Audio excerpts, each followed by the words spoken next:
एक बुनियादी बात है, यह सारी कायनात अल्लाह की है और कायनात के जर्रे जर्रे पर हुकूमत भी अल्लाह की है। अला लहुल खल्क़ वल अम्र, खालिक़ कायनात ने फरमाया ये कायनात मेरी है और इस कायनात में अम्र मेरा चलेगा, कानून मेरा चलेगा। अल्लाह ने बयान फरमाया, बार बार हमें इस बात की दावत दी गई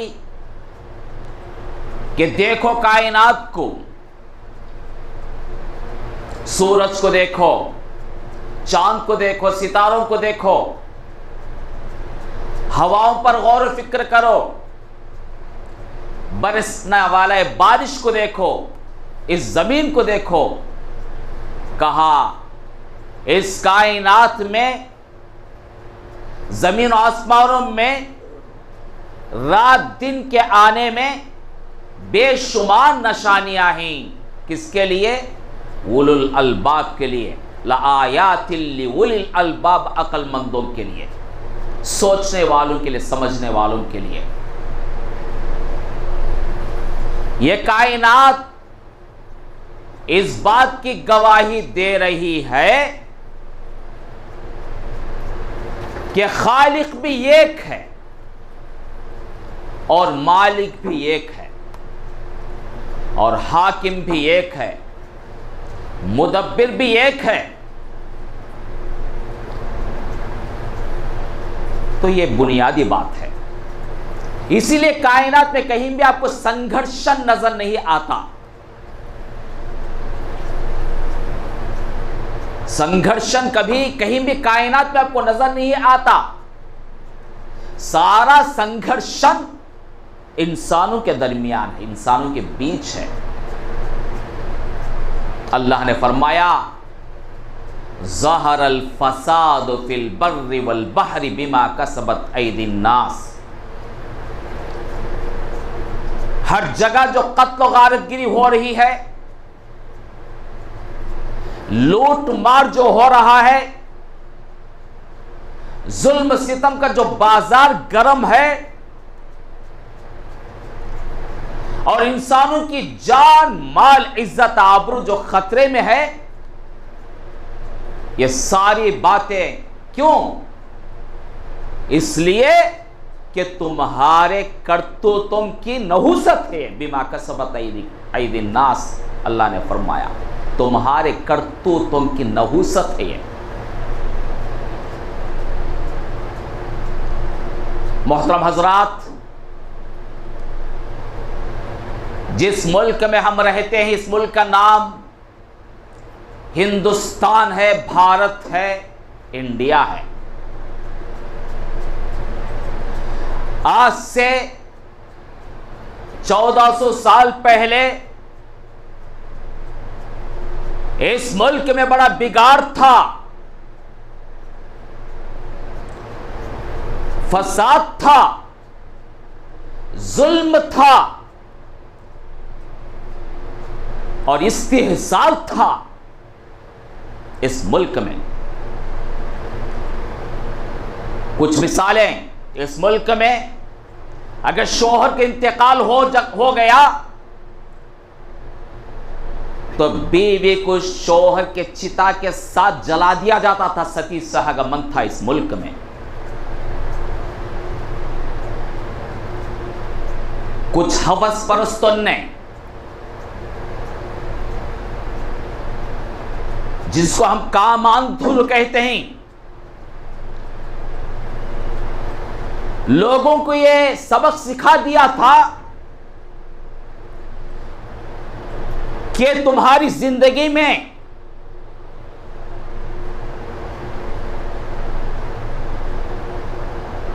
तुम्हें दौलत मिलनी है, कामयाबी हासिल होनी है, तो तुम अपनी नजात मिलनी है, तो तुम अपनी जवान बच्ची को किसी टेंपल में दासी बना दो। फिर देखो तुम्हारे घर में कैसी दौलत की बारिश होगी। तो सती यहां दासी व्यवस्था था, जवान बच्चियों को टेंपल में दे दिया जाता था, और हवस परस्त उनकी इज्जत, वो बच्चियों की इज्जत को लूटते थे। ऐसा भी था। यहां इंसानों को इंसान अछूत समझते थे,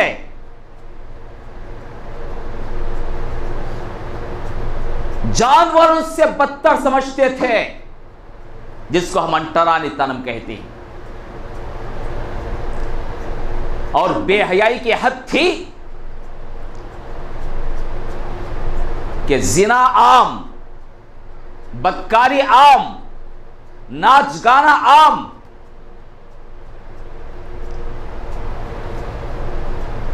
और जुल्म, छोटी छोटी बातों पर झगड़े, भाई भाई के दरमियान झगड़े,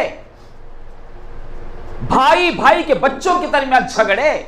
खून बहता था इस मुल्क में, खून बहता था।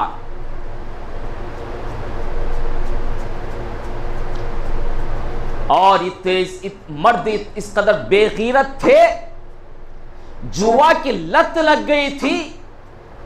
जुआ में हार जाते तो अपनी बीवी को भी दांव पे लगा देते थे। ऐसे बेगैरत लोग थे यहां। इस्लाम आया, औलिया अल्लाह इस मुल्क में आए, अल्लाह की पहचान करवाए, अल्लाह की मर्जी बताए, जीने का सलीका सिखाए, जिंदगी के आदाब सिखाए। पेशाब पैखाने के आदाब से लेकर खाने पीने के आदाब, लिबास के आदाब, गुफ्तगू के आदाब, रहन सहन के आदाब सिखाए, लोगों को मुहज्जब बनाए।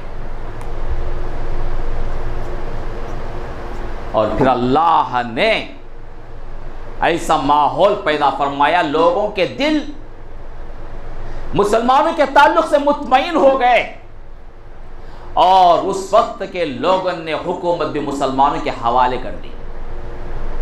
आप अमन पसंद नहीं, आपके वजूद से इस मुल्क में अमन कायम हो सकता है, इंसानियत बाकी रह सकती है, इंसाफ कायम रह सकता है। अल्हम्दुलिल्लाह मुसलमानों ने 800 से 900 साल तक इस मुल्क में हुकूमत की। इस मुल्क को सोने का चिड़िया बनाया।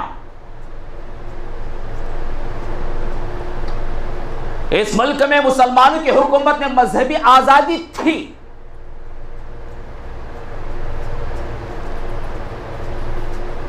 और अपनी राय के इजहार करने की आजादी थी।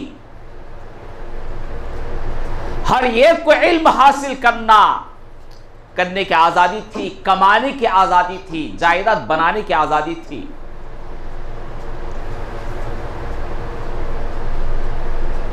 जब मुसलमानों में बिगाड़ आ गया, मुसलमान आहिस्ता आहिस्ता अल्लाह के दीन से दूर होते गए, ख्वाहिशात की पैरवी करने लगे, उनके अंदर बुराइयां पैदा हो गई। और जब उनके अंदर हुकूमत करने की काबिलियत, सलाहियत खत्म हो गई, तो अल्लाह तबारक व तआला ने अंग्रेजों को मुसल्लत कर दिया। ये अल्लाह की सुन्नत है।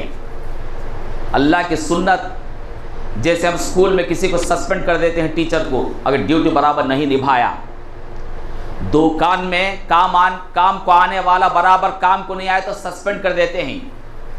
तो इसी तरह मुसलमानों को अल्लाह तबारक व तआला ने सस्पेंड कर दिया। अब तुम्हारी जिंदगी का मकसद खाना, अय्याशी करना, शराब पीना, मजे लूटना ही तुम्हारी जिंदगी का मकसद है।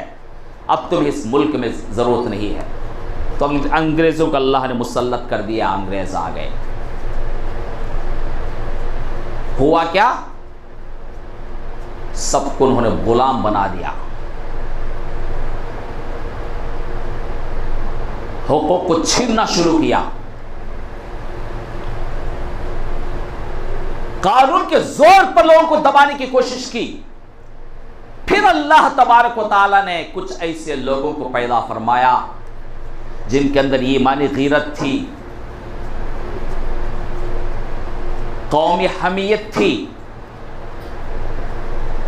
जुल्म से नफरत थी, होने वाले जुल्म के खिलाफ खड़े हो गए। जंग आजादी शुरू हुई। हजरत टीपू सुल्तान रहमतुल्लाह अलैह, शहीद अली रहमा से लेकर मौलाना अबुल कलाम आजाद, खान अब्दुल गफ्फार खान, ये दूसरे, तो एक तारीख है, 100 साल की तारीख।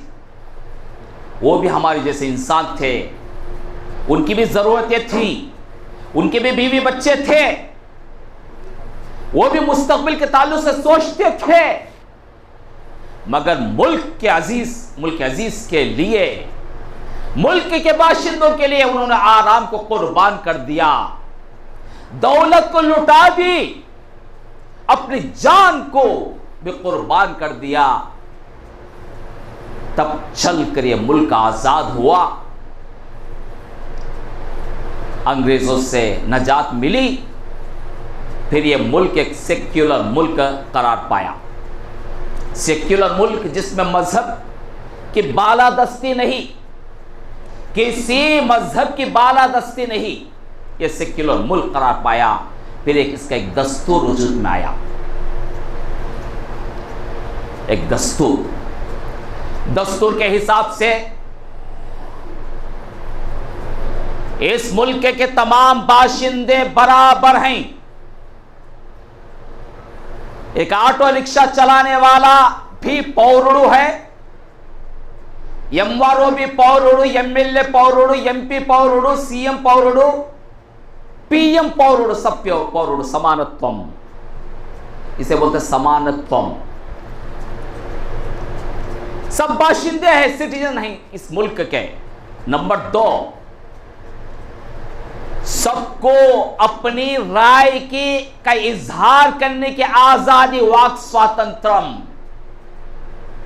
भाव प्रकटना स्वातंत्रम ने दिया हमको दस्तूर। आप कह सकते हैं गलत है या सच है, यह हक है या बातिल है, आप आवाज लगा सकते हैं, आपको हक है। और फिर दस्तूर में यह भी हक दिया गया, इस मुल्क का बाशिंदा कोई भी हो, किसी भी मजहब को अपना सकता है, किसी भी मजहब को अपना सकता है, उस मजहब पर अमल कर सकता है, उस मजहब की तालीमात को आम कर सकता है। 3 बातें, अपना सकता है, उस मजहब पर अमल कर सकता है, उसकी तालीमात को अहसन तरीके से आम कर सकता है, पहुंचा सकता है। आज़ादी, मजहबी आज़ादी, मत स्वेच्छा हक को। और फिर हर एक को अपनी तहजीब बचाने का हक है और इल्म हासिल करने का हक है, जिसको सांस्कृतिक विद्या हक को बोलते हैं। आप मदारिस कायम कर सकते हैं, स्कूल्स बना सकते हैं, कॉलेजेस बना सकते हैं, यूनिवर्सिटी बना सकते हैं। आप जुब्बा पैजामा पहन सकते हैं, शेरवानी पहन सकते हैं, धोती पहन सकते हैं। सांस्कृतिक तहजीब की आजादी है। और फिर एक बुनियादी हक है, वो बुनियादी हक 1978 में निकाल दिया गया, हमको मालूम भी नहीं। वो आस्ती हक को बोलते हैं। हर बाशिंदे को मुल्क में कहीं भी जायदाद बनाने का हक हासिल है।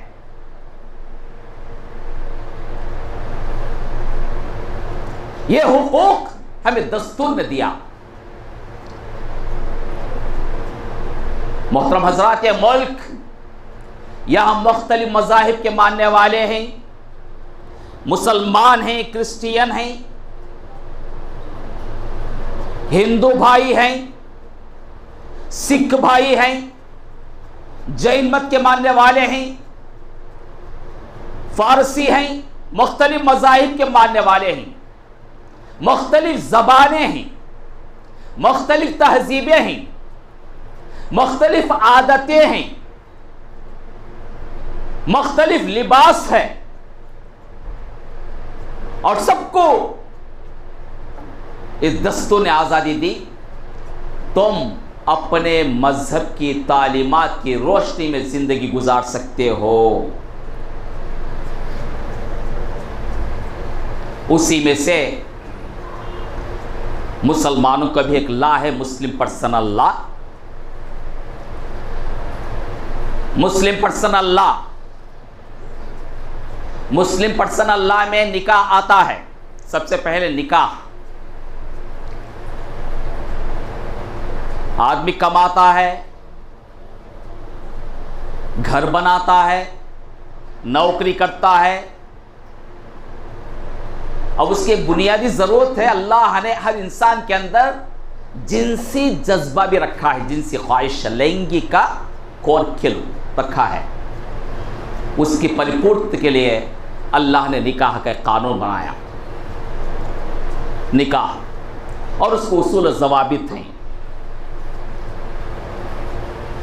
मियाँ बीवी हैं, मियाँ बीवी के दरमियान मोहब्बत, उल्फत, हमदर्दी, एतिमाद, एक दूसरे पर भरोसा, ये एक दूसरे के हुकूक का पास व लिहाज, शोहर बीवी से मोहब्बत करे, बीवी शोहर का एहतराम करे, इज्जत करे। कुछ उसूल अल्लाह ने बयान फरमाया, इन उसूल को अपनाओगे तो तुम्हारी जिंदगी में खुशी रहेगी, खुशहाली रहेगी, सुकून रहेगा।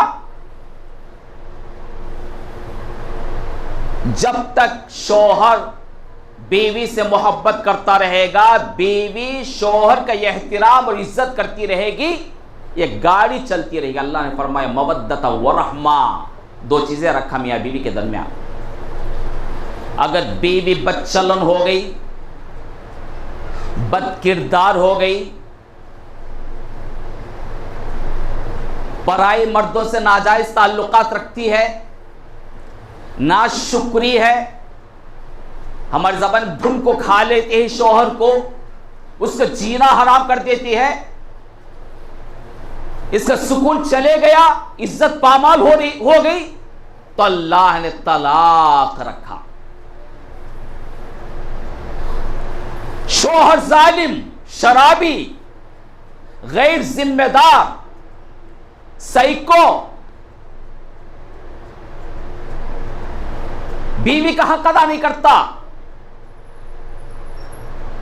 और उसके अंदर मर्दानगी नहीं है, ऐसे सूरत में इस जालिम, इस गैर जिम्मेदार शोहर के साथ निभना उसका मुश्किल है, तो अल्लाह ने खुला रखा कि ऐसे जालिम शोहर से छुटकारा पा सकती है।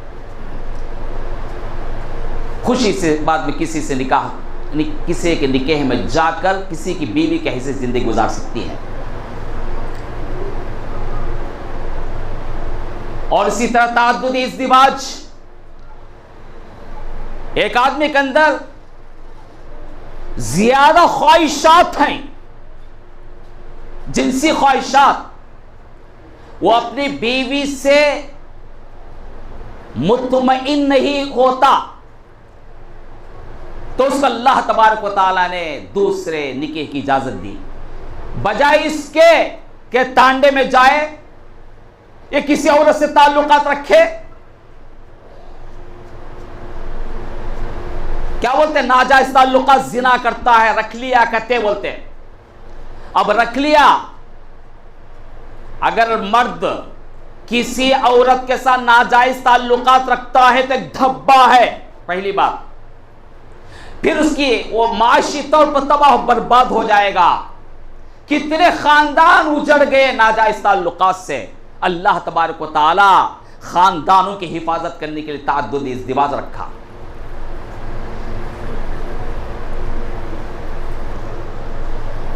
और फिर बच्चे होते हैं, बेटा बेटी, एक से ज्यादा बेटे बेटियां होते हैं। शोहर का इंतकाल हो गया, शोहर की जो दौलत है, शोहर की जो जायदाद है, तकसीम होती है, जिसको वरासत कहते हैं कि बेटे को कितना मिलना, बेटी को कितना मिलना, बीवी को कितना मिलना, माँ बाप को कितना मिलना, बहन को कितना मिलना, अल्लाह ने बता दिया, कुरान में बता दिया।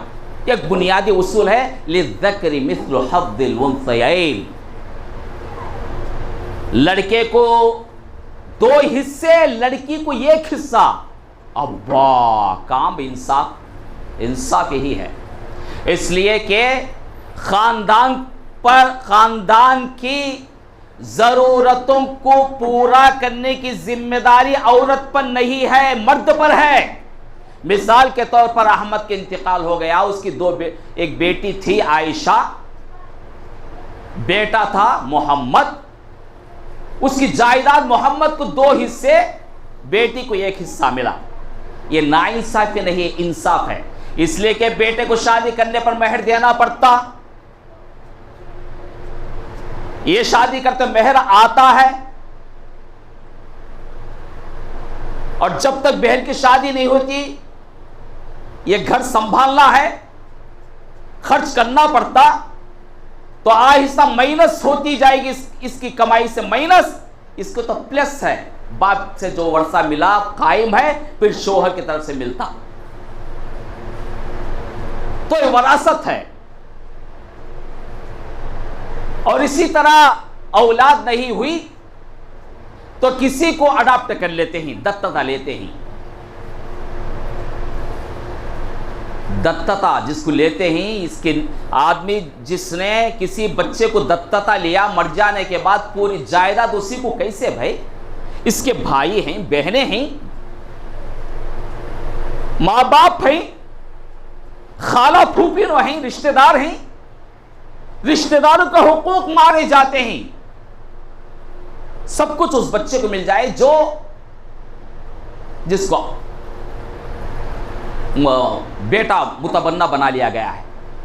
तो अल्लाह तबारक व तआला ने जिसने हमें पैदा किया, हमारे लिए जीने के उसूल भी अल्लाह ने बयान फरमाए। यह दीन सिर्फ नमाज का दीन नहीं है, यह दीन सिर्फ रोजों का दीन नहीं है, यह दीन जिंदगी के हर मामले में, हर मोड़ पर, हर शोबे में रहनुमाई करता है। यह दीन मुकम्मल निज़ाम हयात है, संपूर्ण जीवन व्यवस्था है। अब जैसा मैंने कहा है कि मुल्क, आप इस मुल्क को एक बागीचा लीजिए, एक उद्यानवनम मानिए थोड़ी देर के लिए। उद्यानवनम है, उद्यानवनम है। उद्यानवनम में तामर पुव्वू भी है, और क्या क्या क्या नाम है, कदरी मल्ले पुव्वू है, फला फूल, मुख्तलिफ किस्म के फूल आपको नजर आएंगे। उनमें से कमल पुव्वू भी है। अभी ये बागीचे का रखवाल को यह ख्याल आया, पागल को, ये पागल ये फूल बस से सारे फूलों का आग लगा दो बोल रहा है। अब बागीचे की खूबसूरती मुतासिर होती है,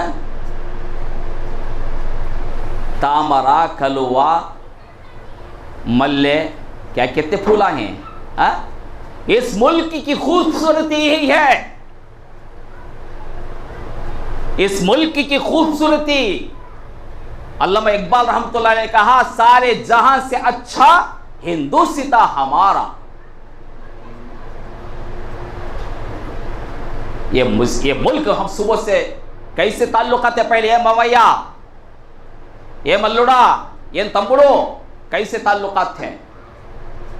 अब ये दुश्मन नफरत पैदा कर रहे हैं, दूरियां पैदा कर रही है। ये साजिश अलग। दुश्मन को ख्याल आया कि यूनिफॉर्म सिविल कोड लाए। यूनिफॉर्म क्या बोलते हैं, स्कूल है, एक यूनिफॉर्म रहता स्कूल का। देखो बच्चा यूनिफॉर्म, वो स्कूल कौन सी स्कूल बा, साई तेजा पहचान लिए, शांति निकेतन एक, अब एक वाल्मीकि का एक यूनिफॉर्म रहता, समझे। यूनिफॉर्म सिविल कोड, सिविल बोले तो हमारा कमाना, हमारा घर बनाना, जायदाद बनाना, शादी करना, और मियाँ बीवी के दरमियान झगड़े आ गए तो क्या करना, ये सारे कानून है ना। अब एक ही कानून रहेगा मुल्क में, ये एक देश और ये कानून चलेगा। अगर uniform civil code law commission ने अगर पास कर दिया, निके कहां होते थे, कहां होते हैं, मस्जिद में ना, मस्जिद में निके होते हैं। फंक्शन हॉल में होता है तो काजी साहब आएंगे, मौलाना साहब आएंगे, कुरान की आयतों की तिलावत होगी, ईजाब व कबूल हो गया है नहीं, दुआ होगी, इज्तिमाई दुआ। यह कानून पास हो जाने के बाद अगर पता चला काजी साहब मौलाना निकाह पढ़ा ही बोले तो पूरी पुलिस आकर अरेस्ट कर डालती।